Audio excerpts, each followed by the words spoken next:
سماجی کاری 83۔ میں نے کچھ عرصہ پہلے ایک خبر پڑھی تھی جس پر مختصرہ بات کرنا چاہتا تھا۔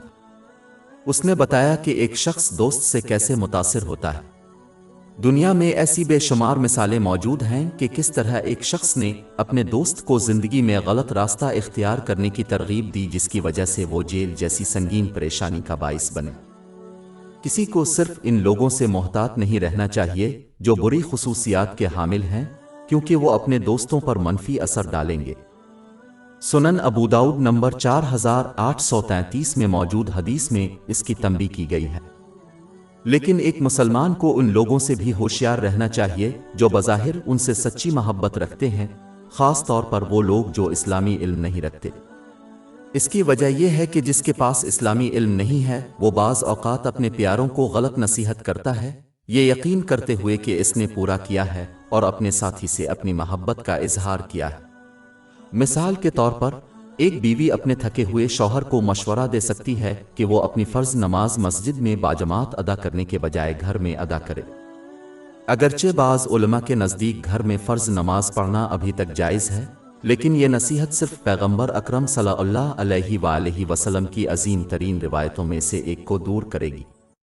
یہ بدلے میں انہیں اللہ تعالیٰ سے مزید دور لے جائے گا۔ اس بیوی کو یقین ہو سکتا ہے کہ اس نے محبت کے ساتھ برتاؤ کیا ہے، حالانکہ اس نے ایسا نہیں کیا ہے۔ یہی وجہ ہے کہ سنن ابن ماجہ نمبر 224 میں موجود ایک حدیث کے مطابق اسلامی علم حاصل کرنا انتہائی ضروری اور تمام مسلمانوں پر فرض ہے۔ اس کی وجہ یہ ہے کہ بعض چیزیں ظاہری طور پر مشکل معلوم ہوتی ہیں، لیکن ان کے اندر بہت سی برکتیں موجود ہوتی ہیں، اور بہت سی چیزیں آسان اور حلال معلوم ہوتی ہیں، لیکن وہ صرف ایک کو اللہ تعالیٰ سے دور کر دیتی ہیں۔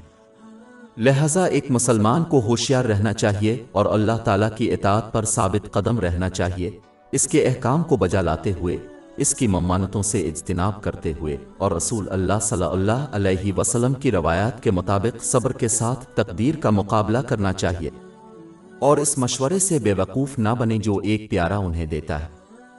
انہیں یہ خیال نہیں کرنا چاہیے کہ مشورہ ان کو فائدہ دے گا کیونکہ یہ ایک پیارے ساتھی کی طرف سے آیا ہے۔